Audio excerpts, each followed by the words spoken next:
One Piece Chapter 1102. Judul kali ini adalah Kehidupan Kuma. Request halaman sampul kali ini adalah terlihat Bonnie bersama beberapa serigala menyantap makanan hotdogs. Chapter dibuka dengan komentar di awal bab.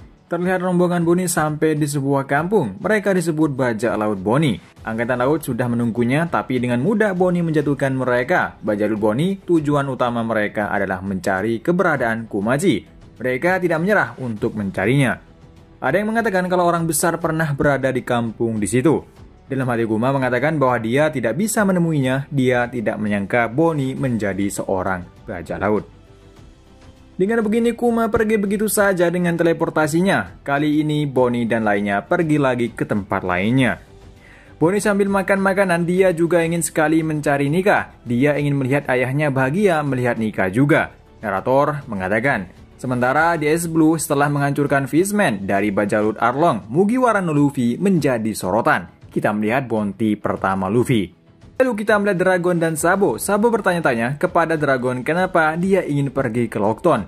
Dragon mengatakan tidak ada alasan lain. Kita juga melihat Smoker melihat bounty Luffy. Di tempat lain, Ace dengan bangga mengatakan kepada Jinbe bahwa adiknya mendapatkan bounty pertamanya. Jinbe terkejut karena Arlong telah dikalahkan olehnya. Kuma berkomentar kalau ini putaran takdir yang aneh karena anak Dragon sendiri menjadi bajak laut. Kita kembali ke Bonnie, dia benar-benar menjadi bajak laut, pergi menjarah tapi untuk orang jahat saja. Kemudian Bonnie masang lipstik, begitu juga masang semacam cincin atau tindik di pipinya agar ayahnya tetap mengenalinya. Dia juga akan bangun namanya menjadi terkenal, mendapatkan perhatiannya. Kemudian kita pindah pulau di Egghead. Kita melihat beberapa kloningan Kuma yang siap diaktifkan. Lalu Kuma memberitahu Vegapunk bahwa ada anak baru yang mendeklarasikan perang dengan pemerintah dunia. Vegapunk terkejut bahwa Dragon punya anak laki-laki. Kuma mengatakan kalau aku menyembunyikan membiarkan mempelajari ingatanku tentang gunanya disembunyikan. Pria dengan karet melawan pemerintah dunia, takdir yang aneh. Itu seperti dia kedengarannya seperti idolaku. Singkat waktu, Kuma berada di Riverbank, Grand Line. Pada saat itu bajak laut topi jerami berada di sana setelah mengalahkan Gekko Moria. Kuma mengatakan kepada mereka kalau dia ditugaskan oleh pemerintah dunia untuk menghabisi mereka semua. Kuma langsung menghancurkan dengan kemampuan iblisnya. Kemudian kita melihat momen di mana Zoro berkorban atau menerima rasa sakit yang diterima Luffy. Kita pindah tepat di Kepulauan Sabodi. Kuma mendapatkan panggilan dari pemerintah dunia. Mereka memanggil semua anggota Shichibukai untuk hari di mana eksekusi es dilaksanakan. Secara otomatis akan terjadi perang besar melawan Shirohige. Sementara di dalam pulau Bonnie sedang makan dengan rakus, saat itu Kuma berada di pulau itu juga.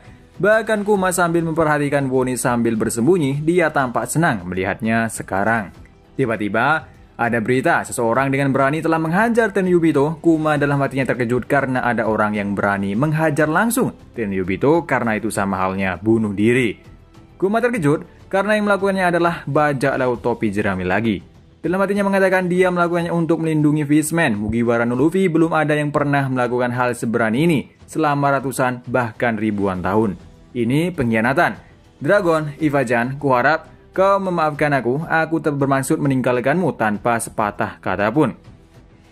Kuma langsung pergi ke tempat Luffy di mana Luffy dan lainnya sekarang diambang kematian dan mereka terkepung oleh pasifista. Kuma menyuruh pasifista itu berhenti. Dalam hatinya mengatakan, setidaknya aku bisa meninggalkan jejak bisuku sendiri di dunia lewat Bonnie dan anak muda ini. Masa depan mereka akan satu-satunya peninggalanku. Kau salah, aku hanya menunjukkan level yang harus kau gapai di dunia baru. Kau dan teman-temanmu belum siap. Jangan kesana dulu, suatu hari kau akan menyelamatkan dunia. Kita pindah tepat di Pulau Egghead. Vegapunk sedang berkomunikasi dengan Saturnus. Vegapunk kesal setelah dia mendengar akan dipasangkan mekanisme penghancur daripada Kuma. Saturnus menjelaskan, dia khawatir dia akan menjadi jahat dan tidak bisa dikendalikan. Vegapunk merayu Saturnus untuk memperhatikan kepribadiannya. Vegapunk mengatakan, aku menemukan sirkuit otak yang memperbolehkan seseorang berpindah antara dua kesadaran mirip dengan kepribadian yang berbeda. Vegapunk berharap Saturnus mengizinkannya, dengan begini dia akan mengujinya. Namun, Saturnus tetap menyuruh Vegapunk untuk menghapus seluruh kepribadiannya tanpa menyisakan data sedikit tentangnya.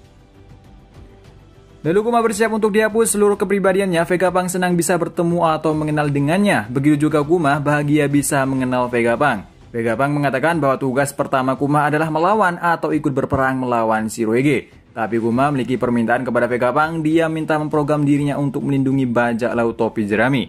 Dia ingin menjaga rumah mereka, permintaan karena dia tidak bisa melihat perkembangan mereka lagi. Vegapunk bertanya, masa depan seperti apa yang diinginkan dari anak itu? Kuma menjawab, tindakannya membuatku tersentuh. Dia sangat yakin dengan Luffy. Dia yakin dia orangnya yang akan mengubah lautan. Vegapunk berkomentar, seseorang revolusioner menempatkan harapan pada seorang bajak laut. Kemudian Kuma mengeluarkan gelembung ingatan di mana semua ingatan tentangnya mulai dari kecil hingga sekarang ada pada gelembung itu, dan gelembung itu akan hilang jika disentuh. Vegapunk merancang sistem yang bisa melihatnya tanpa menyentuh itu. Kuma mulai berbaring untuk siap untuk dihapus seluruh kepribadiannya. Kita melihat semua ingatan Kuma perjalanan dari awal Kuma menjadi seorang budak bersama kedua orang tuanya, lalu bertemu dengan Dragon dan Jinny, kemudian dia memiliki Bonnie hingga bertemu dengan Vegapunk saat ini. Semua ingatan itu tersimpan pada gelembung tersebut. Vegapunk dengan sangat berat hati, dia mulai mengaktifkan proses penghapusan. Vegapunk tidak bisa menahan air matanya. Dia menangis mengeluarkan air mata yang banyak. Ini karena semua halnya Vegapunk membunuh seseorang yang baik hati. Vegapunk berkata, hidupmu belum menyakiti atau merepotkan orang lain, tapi kematianmu akan menyakiti orang-orang yang menyayangimu.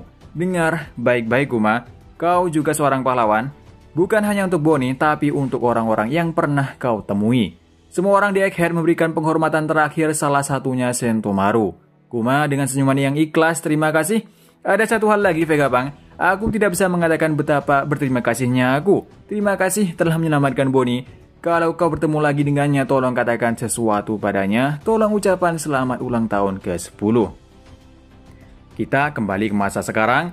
Bonnie tidak bisa menahan tangisnya. Dia menangis dengan keras. Komen di akhir bab putri satu-satunya di hatinya. Berakhir chapter kali ini, teman-teman, chapter ini akhir dari sang pahlawan, sang tirani, yang pria baik hati, pria yang tidak pernah menyakiti orang lain, pria yang selalu tersimpan, pria yang menjadi sosok yang ayah yang baik. Di chapter ini, Kuma salah satu orang yang menjadi jembatan untuk Luffy menjadi bajak laut, menjadi seorang yang akan mengubah lautan. Di sini, detik-detik Kuma menjadi robot sepenuhnya. Bonnie sebagai anaknya sangat menyayangi ayahnya, tidak kuat menangis padahal dia kesana kemari berharap bisa berjumpa dengan ayahnya lagi. Tapi takdir berkata lain, dengan begini Bonnie harus lebih kuat lagi melanjutkan tekad ayahnya. Dan sampai di sini dulu untuk review manga One Piece chapter 1102. Tak lupa terima kasih yang udah nonton video ini dan sampai ketemu lagi di review manga lainnya. Sampai jumpa.